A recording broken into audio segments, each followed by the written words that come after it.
ورحمة الله وبركاته.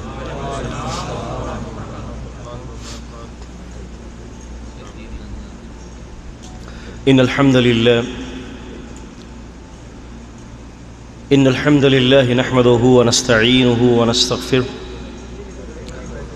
ونعوذ بالله من شرور أنفسنا ومن سيئات أعمالنا. من يهده الله فلا مضل له ومن يضلل فلا هادي له، واشهد ان لا اله الا الله وحده لا شريك له، واشهد ان محمدا عبده ورسوله. اما بعد فان خير الحديث كتاب الله، وخير الهدي هدي محمد صلى الله عليه وسلم، وشر الامور محدثاتها وكل محدثة بدعة، وكل بدعة ضلالة، وكل ضلالة في النار. أما بعد، قد قال الله تعالى في كتابه كما ورد في سورة الحجر بعد أعوذ بالله السميع العليم من الشيطان الرجيم من همزه ونفخه ونفثه إنا نحن نزلنا الذكر وإنا له لحافظون.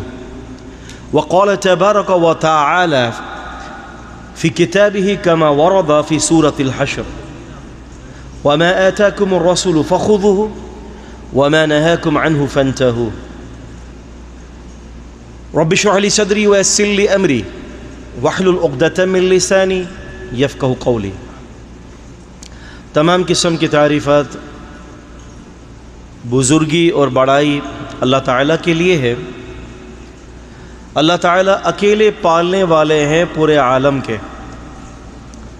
نہ ہی اس کی کوئی بیٹھک ہے، نہ ہی اس کا کوئی وزیر ہے، نہ ہی وہ کسی سے مشورے لیتا ہے، اور نہ ہی اس کی ذات کا کوئی خلیفہ ہے.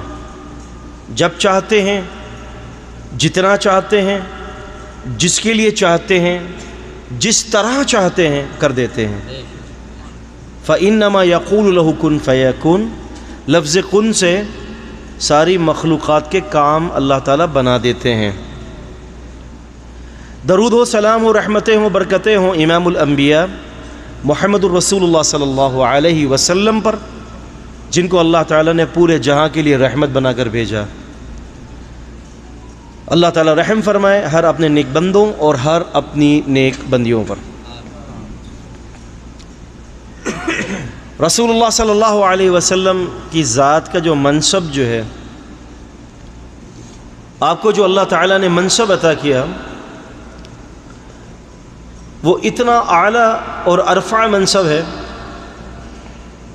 کہ اللہ تعالیٰ کی ذات کے بعد اگر کسی شخصیت کو درجہ دیا گیا ہے تو وہ رسول اللہ صلی اللہ علیہ وسلم ہے. وہ رسول اللہ صلی اللہ علیہ وسلم ہے. نبی کریم صلی اللہ علیہ وسلم آرام کر رہے ہیں. وَجَاءَتِ الْمَلَائِكَةُ إِلَى النَّبِيِّ صلی اللہ علیہ وسلم وَهُوَ نَائِمٌ. فرشتے آتے ہیں نبی علیہ السلام کے پاس اور آپ سو رہے تھے. ایک فرشتے نے کہا اِنَّ الْعَيْنَ نَائِمَةٌ والقلب یقظان، کہ یہ بندہ جو سو رہا ہے نا، ان کی آنکھیں سوتی ہیں لیکن دل جاگ رہا ہوتا ہے. فَاضْرِبْ لَهُ مَثَلًا، ان کے لیے کوئی مثال بیان کی جائے. تو پر فرماتے ہیں کہ یہ ان کے لیے مثال یہ ہے، ایک بندے نے ایک گھر کے اندر ایک گھر بنایا بہترین، اور اس گھر کے اندر مختلف قسم کے مأدوبہ بنایا، مختلف قسم کے کھانے بنائے. دعوت دی کہ بھائی لوگوں آ جاؤ کھانا کھا لو. جس نے اس داعی کی دعوت کو قبول کر لیا گھر میں بھی داخل ہوا اور کھانا بھی کھایا، اور جسے دعوت قبول نہیں کیا وہ نہ گھر میں آیا نہ کھانا کھایا. اس داعی بلانے والا محمد الرسول اللہ صلی اللہ علیہ وسلم ہے، اور جس جگہ پہ بلا رہا ہے وہ جنت ہے. اور پھر فرشتوں نے کہا هذا محمد صلی اللہ علیہ وسلم فرق بین الناس، کیا فرمایا؟ فرقم بین الناس، یہ محمد رسول اللہ میں لوگوں میں فرق کر دیتے ہیں۔ اب میری گفتگو کا وقت کتنا ہے شیخ صاحب؟ انلمیٹڈ؟ اچھا خیر، پھر بھی میں محدود گفتگو کروں گا، کیونکہ عربی کے اندر یہ معقولہ ہے، خیر الکلام قل ودل، بہتر بات وہ ہوتی ہے جو مختصر ہو، جامع ہو۔ آپ نہ اگتائیں، ٹھیک ہے، صبح فجر کی نماز بھی پڑھنی ہے جماعت سے، تو مختصر بات کے اندر قوت ہوتی ہے، اور مسنون بھی یہی ہے۔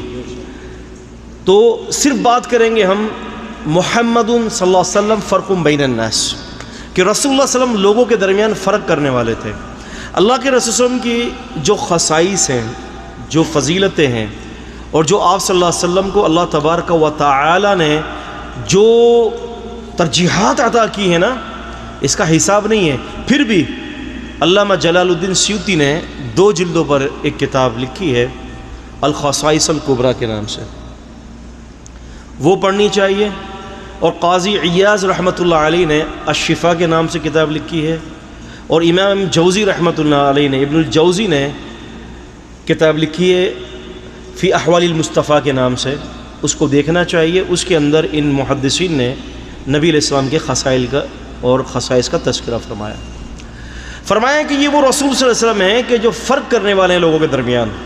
ھذا محمد فرق بین الناس، یعنی اگر آپ کے درمیان کسی مسئلے کا اختلاف ہے، آپ کے درمیان کسی چیز کا تنازع ہے، تو اس تنازع کو اور اختلاف کو محمد الرسول دور کر دیں گے۔ تبارک الذی نزل الفرقان علی عبدہ لیکون للعالمین نذیرا، سورہ فرقان سورہ 25 کی آیت نمبر 1 میں فرمایا برکتوں والی ہے وہ ذات جس نے فرقان اتارا، قرآن کو فرقان قرار دیا گیا ہے اپنے بندے محمد صلی اللہ علیہ وسلم پر، تاکہ آپ صلی اللہ علیہ وسلم قیامت تک کے لوگوں کو ڈرانے والے بن جائیں۔ قرآن کو فرقان قرار دیا، رسول اللہ صلی اللہ علیہ وسلم کو بھی یہی قرار دیا ہے، ھذا محمد فرق بین الناس، نبی علیہ السلام بھی فرق کرنے والے ہیں، فرقان ہے لوگوں کے درمیان۔ اب حق اور باطل، صحیح اور غلط، سچ اور جھوٹ کو الگ کر دیتے ہیں۔ اب یہ چیز نبی کریم صلی اللہ علیہ وسلم کے علاوہ کسی کے پاس نہیں ہے، یہ اختیار کہ ایسا فرقان، ایسا فرق کرنے والی شخصیت کہ آپ کے تنازع کے اندر اگر کبھی بھی کسی مسئلے کے اندر تنازع ہو جائے، فَإِن تَنَازَعْتُمْ فِي شَيْءٍ فَرُدُّوهُ إِلَى اللَّهِ وَالرَّسُولِ، سورہ نساء سورہ 4 159 آیت نمبر۔ اگر تمہارے اندر کسی بات کا تنازع ہو جائے، اس تنازع کو اللہ اور اس کے رسول کی طرف لوٹا دو۔ رسول اللہ صلی اللہ علیہ وسلم کی وفات ہوئی، امام بیہقی رحمۃ اللہ علیہ 3 صدی ہجری کے محدث ہیں، ان کی ایک کتاب ہے سنن الکبریٰ۔ اپنی کتاب سنن الکبریٰ کی جلد نمبر 6 میں کتاب الحدود میں صفحہ نمبر 635 کے اوپر واقعہ نقل کرتے ہیں کہ ایسا ہوا کہ امیر المومنین عمر رضی اللہ تعالی عنہ کی دور خلافت ہے۔ ان کی خلافت کے دور میں انہوں نے سارے بڑے بڑے وزیروں کو جمع کیا اور فرمایا کہ دیکھو، ایک ہاتھ کی دیت جو ہے وہ 50 اونٹ ہے، اب ہم انگلیوں کی دیت کے اندر میں کچھ قانون لکھوا رہا ہوں کہ انگلی چھوٹی جو ہے یہ کمزور ہوتی ہے، اس کی دیت 6 ہوگی، 6 اونٹ ہوگی۔ انگوٹھا طاقتور ہوگا، اس کی دیت جو ہے وہ 15 ہوگا۔ اس طرح سے انہوں نے انگلیوں کی ترمیم کر دی انگلیوں کی دیت کے حوالے سے، اور خطوط لکھ کر امام بیہقی رحمۃ اللہ علیہ فرماتے ہیں کہ جہاں جہاں تک شریعت نافذ تھی وہاں خطوط بھیج دیے، حتیٰ کہ یہ خط مدینے سے ہوتے ہوئے مصر پہنچا، اور جب مصر پہنچا تو وہاں ایک صحابی بیٹھے ہوئے تھے، وہاں ایک صحابی بیٹھے ہیں، ان صحابی کے ہاتھ میں وہ خط آیا۔ ان صحابی نے اس وقت کے ادھر کے قاضی کو کہا کہ یہ خط جو امیر المومنین کی طرف سے ہے ذرا مجھے دکھاؤ۔ دیکھا کہ انگلیوں کی دیتوں کے اندر فرق کیا ہوا ہے۔ یہ صحابی کون تھے؟ سیدنا کعب بن مالک رضی اللہ تعالی عنہ تھے۔ کعب بن مالک فرماتے ہیں ابھی اس کے اوپر عمل مت کرنا، میں امیر المومنین کے پاس سے ہو کر آتا ہوں پھر عمل کرنا۔ جاتے ہیں مصر سے مدینہ، اور مدینے میں جا کر کہتے ہیں کہ امیر المومنین کیا یہ فتویٰ آپ کی طرف سے جاری ہوا ہے؟ کہتے ہیں کہ ہاں میں نے فتویٰ جاری کیا ہے، انگلیوں کی دیت کی ترمیم کا فتویٰ۔ کہا کہ کیا امیر المومنین آپ کے پاس اس مسئلے کی کوئی حدیث ہے کہ نہیں ہے، دلیل ہے کوئی؟ آپ کو کس نے اجازت دی کہ آپ اس مسئلے کے اندر ترمیم کر لیں؟ دلیل ہے آپ کے پاس کوئی؟ امیر المومنین عمر نے فرمایا رضی اللہ عنہ، کعب تم مجھے کہہ رہے ہو تمہارے پاس کوئی دلیل ہے اس بات کی کہ ایسا نہیں کرنا چاہیے؟ کعب بن مالک نے فرمایا کہ جی امیر المومنین، میرے پاس دلیل موجود ہے۔ رسول اللہ صلی اللہ علیہ وسلم فرماتے ہیں کہ سنو، ان العصابیہ کہ یقیناً یہ جو انگلیاں جو ہیں فی دیت سوا، دیت کے اندر ساری کی ساری برابر ہے۔ اب چھوٹی انگلی کو توڑتا ہے، کوئی انگوٹھا توڑتا ہے، کوئی درمیانی انگلی توڑتا ہے، کوئی بھی انگلی توڑے گا اس کو 10 اونٹ دیا جائے گا۔ امیر المومنین رضی اللہ تعالی عنہ نے کاتب کو بلایا اور فرمایا کہ جو پرچہ میرا تھا اس پرچے کے علاوہ دوسرے پرچہ لکھو، اور سب سے پہلے میرا فتویٰ لکھو جو پہلے کا تھا، اور پھر اس کے بعد کعب بن مالک سے اس کی سند سے یہ حدیث نقل کر لو، اور حدیث نقل کرنے کے بعد لکھ دو کہ امیر المومنین عمر بن خطاب رضی اللہ تعالی عنہ کے فتوے کو رد کر دیا جائے اور محمد الرسول کی حدیث کو نافذ کر دیا جائے، نبی علیہ السلام کی حدیث کو تنفیذ کر دی جائے، اللہ کے نبی صلی اللہ علیہ وسلم کے قول اور فعل کو نافذ کر دیا جائے۔ اب کیا ہوا؟ کعب بن مالک کے درمیان اور سیدنا عمر کے درمیان رضی اللہ عنہما اختلاف ہوا۔ اختلاف دور کیسے ہوا؟ ھذا محمد فرق بین الناس، یہ ہے محمد الرسول کا فرق کرنا، یہ ہے فرق کرنا۔ آپ نے نام سنا ہوگا امام حسن بصری رحمۃ اللہ علیہ کا، سنا؟ آپ کو پتہ ہے کتنے صحابہ سے سماع ہے ان کی؟ معلوم کتنے صحابہ سے ملاقات ہے؟ 200 کے قریب صحابہ سے ملاقات کی ہے، 200 کے قریب صحابہ سے ایک جگہ پر تقریر کر رہے ہیں۔ کسی نے مسئلہ پوچھا کہ امیر المومنین حسن بصری، مسئلہ یہ ہے ایک امام ہے اور ایک مقتدی ہے، ایک امام اور ایک مقتدی، نماز کا ٹائم آ گیا ہے، امام کہاں کھڑا رہے گا، مقتدی کہاں کھڑا رہے گا، اس مسئلے کے اندر نص کیا ہے، حدیث کیا ہے، اس کی وضاحت کر دیں۔ جس بندے نے 200 صحابہ سے ملاقات کی ہو وہ بندہ کہتا ہے کہ میرے پاس حدیث نہیں ہے۔ امام ابو حنیفہ رحمہ اللہ کے بارے میں انس بن مالک رضی اللہ عنہ سے بھی ملاقات کا اختلاف شدید ہے، اور صحیح قول یہ ہے کہ ان کی ملاقات ان سے بھی نہیں ہوئی، یہ تابعی نہیں ہیں، یہ تبع تابعی ہیں۔ اور حسن بصری کا درجہ دیکھیں، 200 صحابہ اکرام سے ملاقات ہوئی لیکن حدیث موجود نہیں ہے، کہتے ہیں میرے پاس حدیث نہیں ہے۔ اصل علم یہ نہیں ہے کہ میرے پاس چورن ہو اور میں غلط قسم کی پھکیاں اور چورن لوگوں کو دیتا رہوں اور غلط فتوے دیتا رہوں۔ اصل علم ہے کہ اگر مسئلے کا علم نہیں ہے تو کہہ دے لا ادری۔ تو حسن بصری فرماتے ہیں کہ میرے پاس حدیث نہیں ہے، لیکن اب مسئلہ ہو چکا ہے تو اجتہاد کروں گا میں۔ کہتے ہیں کہ اجتہاد یہ ہے، امام افضل ہے، امام کیا ہے؟ افضل ہے، اور بائیں سے زیادہ دائیں جگہ افضل ہے۔ نبی علیہ السلام ہر نیک کام، اچھا کام دائیں طرف سے شروع کیا کرتے تھے۔ حدیث سننا، یہ سنت ہے۔ فہمتم شباب، فہمتم، یہ سنت ہے۔ اب حسن بصری فرماتے ہیں کہ امام افضل اور دائیں طرف افضل ہے، لہذا امام دائیں طرف کھڑا رہے گا اور مقتدی اس کے بائیں طرف کھڑا رہے گا۔ وہاں پر ایک خاتون تھی، انہوں نے کہا کہ لکھ کر بتایا، انہوں نے کہا کہ حضرت معذرت کے ساتھ ہے، آپ نے جو مسئلے کا جواب دیا ہے وہ مسئلے کا جواب غلط ہے۔ ایک عورت نے بتایا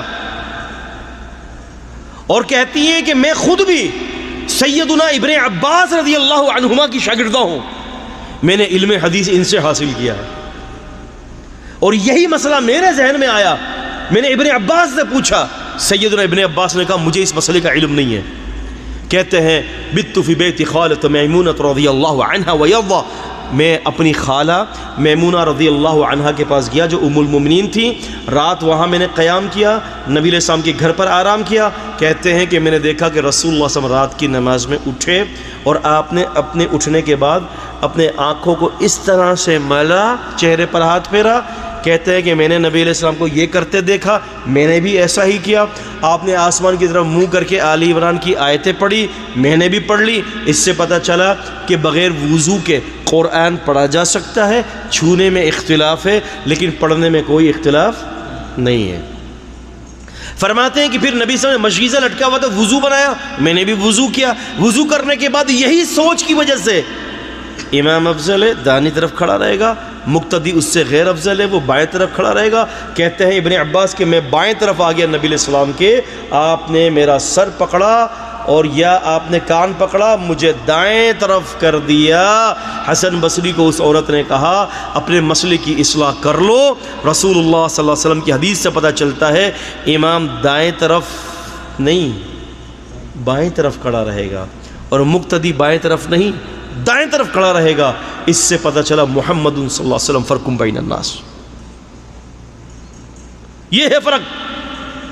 اس مسئلے کو امت کو سمجھانا ہے کہ اتباع کے حوالے سے، اطاعت کے حوالے سے اللہ تعالیٰ نے کس کو مقرر کیا ہے؟ یعلمہم الکتاب والحکمہ۔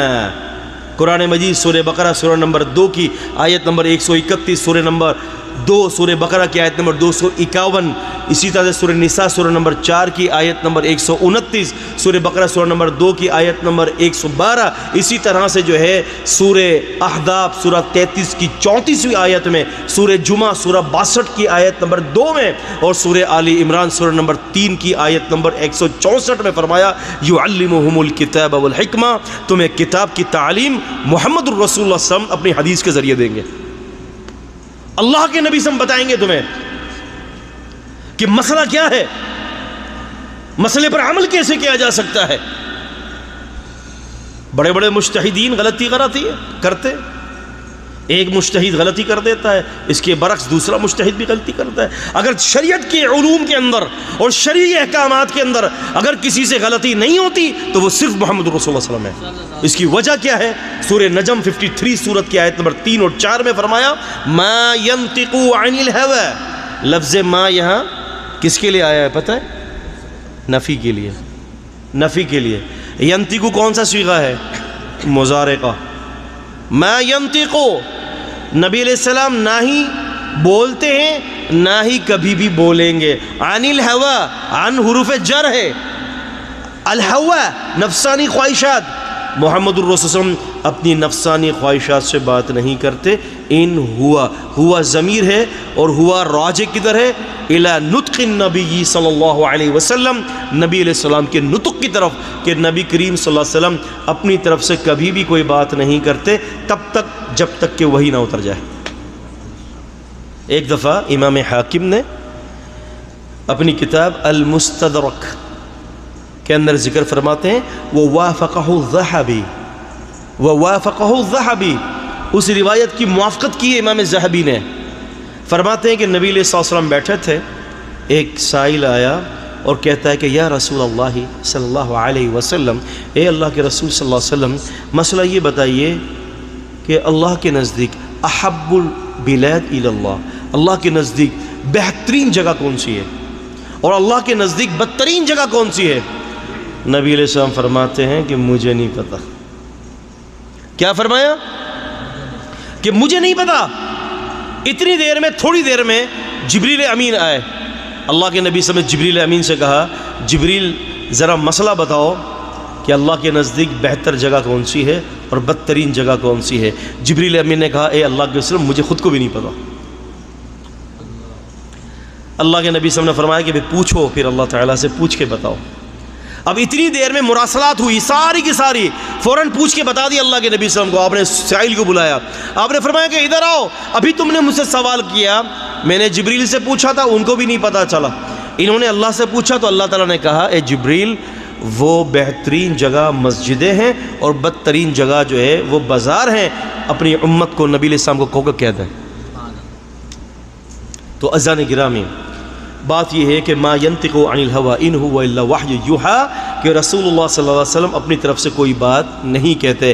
یہ دو واقعے میں نے آپ کو سنائے ہیں اور دو واقعے اس بات کی دلیل بنتے ہیں کہ رسول اللہ صلی اللہ علیہ وسلم جو ہے کبھی بھی اپنی طرف سے دین میں کوئی بات نہیں کہتے۔ اسی لیے فرمایا کہ ھذا محمد فرق بین الناس، یہ رسول اللہ صلی اللہ علیہ وسلم وہ ہیں جو لوگوں کے اندر فرق کرتے ہیں، فرق کرتے لوگوں میں۔ اب کبھی بھی اختلاف ہو جائے، کبھی بھی مسئلے کے اندر خرابی ہو جائے، کبھی بھی کوئی مسئلہ پتہ نہ چلے تو سیدھا جا کے رسول اللہ صلی اللہ علیہ وسلم سے پوچھیں۔ اور اللہ کے نبی صلی اللہ علیہ وسلم سے پوچھنے کا طریقہ کیا ہے؟ قرآن و حدیث. کیا ہے؟ قرآن و حدیث. قرآن کھول لیں، حدیث کھول لیں، بس یہ دین آج ہمارے سامنے محفوظ ترین دین ہے جو کتاب اور سنت کے جو ہے وہ صورت میں ہمارے سامنے موجود ہے. اس کے اندر کوئی تردد نہیں ہے، اس میں کوئی رتی بھر بھی کوئی فرق نہیں ہے. جیسے وہ قرآن اور حدیث اترے تھے، اللہ کی عزت کی قسم آج بھی ہمارے سامنے ایسے ہی موجود ہے. بس یہ مختصر سی بات تھی جو میں نے آپ کے سامنے رکھی ہے کہ مختصر بات ہو. اب دیکھیں 2 واقعے سنا ہے، انشاءاللہ امید ہے کہ آپ کو یاد رہیں گے. اگر میں ابھی 25-30 واقعے سناؤں گا تو شاید یہ 2 واقعے بھی آپ بھول جائیں گے. متذبذبین ذالک لا الہ ہؤلاء ولا الہ ہؤلاء، نہ ادھر کے نہ ادھر کے. آپ سوچتے رہیں گے یار کون سا روایت کون سی ہے، آپ نے اس کو اس کے اندر شامل کر دینا ہے، اس کو اس میں شامل کر دینا ہے. 2 واقعے ہیں، امید ہے کہ انشاءاللہ آپ نے ان واقعوں کو یاد کر لیا ہوگا. اللہ تعالی مجھے اور آپ کو کتاب اور سنت کا فہم دے، سمجھنے کی توفیق عطا فرمائے. اقول قولی ھذا استغفر اللہ لی ولکم ولسائر المسلمین.